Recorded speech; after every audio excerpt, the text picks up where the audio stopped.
देवेंद्र फडणवीस साहेबाचा वापर करायचा, अजितदादाला संपून टाकायचं, असं त्याचा हळूहळू डाव असू शकतो. तो तुला तिकडं संरक्षण घेऊन खुशाल पडकं वरबी इकडं आमच्यामध्ये येऊ नको, बोलू नको, कशाला आता निवांत झोप, तुला काय टेन्शन नाही, कोण येईन रे तो ऐकत काही सांगत आहे बी त्याने, मला आणते तर मारतो, तुला मारतोय काय आलं तू तर बरं ते कोणकडे कसलं माणूस राव, हे कसलं लागलं तर राज झाले सगळे दुनिया बघितली यासारखा नमुना नाही बघितला आम्ही का.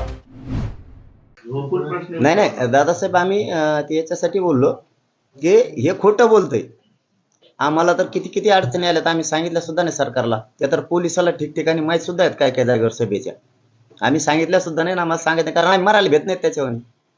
त्याला संरक्षण पाहिजे, उगाच त्याला मोठं होऊन खोटं बोलून त्याचे केसेस त्याला माग घ्यायच्या, त्याला अडचणीतून बाजूला निघायचे. देवेंद्र फडणवीस साहेबाचा वापर करायचा, अजितदादाला संपून टाकायचं, असं त्याचा हळूहळू डाव असू शकतो.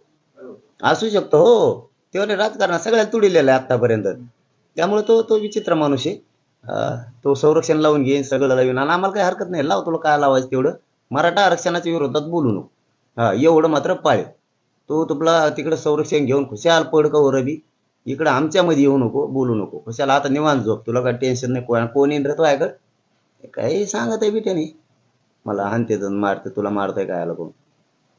बीडच्या दंगलीसंदर्भात केलेले जे काही आरोप आहेत ते बालिशपणा आहे आणि पकडले गेलेले आरोपी किंवा बंदूकधारी हे जनांगींचीच माणसं आहेत, अनेक वाळू माफिया आहेत आणि गुंड आहेत, असं छगन भुजबळ म्हणतात. ते काही म्हणतं बराळवाडी ती जाऊन तिकडे बुंगर येऊन बोलतो बुंगड, त्याला काही काम नाही राहिलं, आता संरक्षण घेतलं म्हणलं ते जास्त बोलून, आता ते जर त्याने छाताड फुगून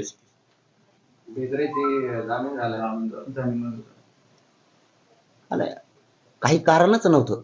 मी त्या दिवशी सांगितलं, सरकारनं सांगितलं होतं गुन्हे मागं घे, एकाला या आंतरवालीतल्या याच्यातल्याला अटक करणार, काही कारण नसताना विनाकारण त्यांना अटक केलं, काहीच कारण नसतं. आम्ही तेच म्हणत होतो की तुम्ही गुन्हे मागे घेऊ म्हणला, अटक का केली तुम्ही जाणून बुजून, आमचे लोक का अटक करायला लागला, का डावरा चालला लागला, शेवटी न्यायालय न्याय देणार.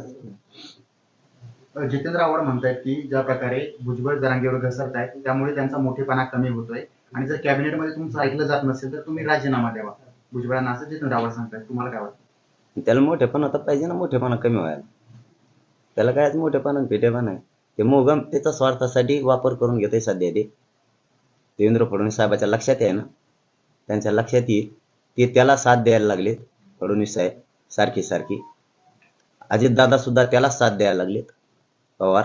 त्यामुळं काय व्हायला लागले, मराठा समाजावर अन्याय व्हायला लागला आणि या दोघांच्या विरोधात रोष व्हायला लागलाय, विनाकारणच रोष वाढायला लागला मराठा समाजात, की जाणून बुजून हे ते बोलला की तसं करते, त्याला कोण कशाला काय मारील लगेच संरक्षण, बाकीच्यांना मराठ्यांना वाऱ्यावर सोडून द्यायचं, मेले तर मेले, राहिले तर राहिले. तेव्हा म्हणला समानता ना सारखी लगेच सवलती, तेव्हा म्हणला की लगेच त्याला देऊन टाकायचं, लगेच केसेस माग, आणि मराठ्यांच्या पोराचं त्याचं ऐकून वाटोळं करायचं.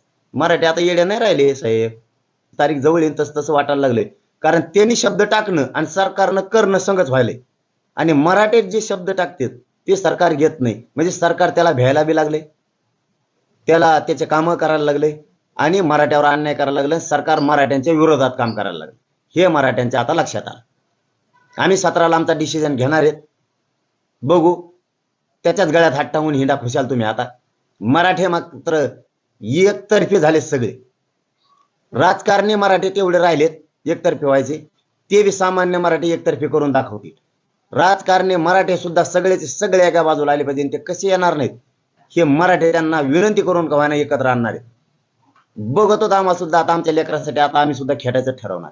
लय वर्ष तू अधिकाऱ्यांच्या जीवावरती राजकारण केलं, पद भोगले, जुनाट तू, त्यामुळे तेवढंच येतो ऐकत फक्त, बाकी काही नाही. बुरसाटलेले विचार आहेत, जुनाट बुरसाटलेले विचार, बोल नको तो मायाबद्दल काहीच.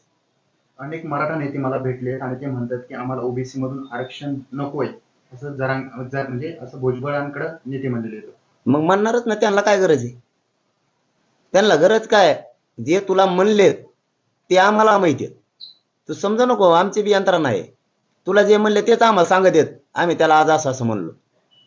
बघ शॉकिंग आहे, आपण बोलतो ते तुला भुजबळ असं म्हणतात. अरे 24 नंतर नाही म्हणलं, आरक्षण मिळाल्यावर ध्यानात ठेवू जाय. यासाठी म्हणतो तू ध्यानात राहत नाही तर गप्प पडतं. आरक्षण मिळाल्यावर, आरक्षण मिळत नाही तर महाराष्ट्रातला मराठा समाज शांत राहणार. तू किती उचक्यो आणि तो ऐकड बघाल काय रे, तो ऐकड तू जमिनीवर बाहेर आला आणि काय बघत तो ऐकड, काही नाही बघायचं तो ऐकड आम्हाला. तू तो ऐकडच बघ स्वतःकडे.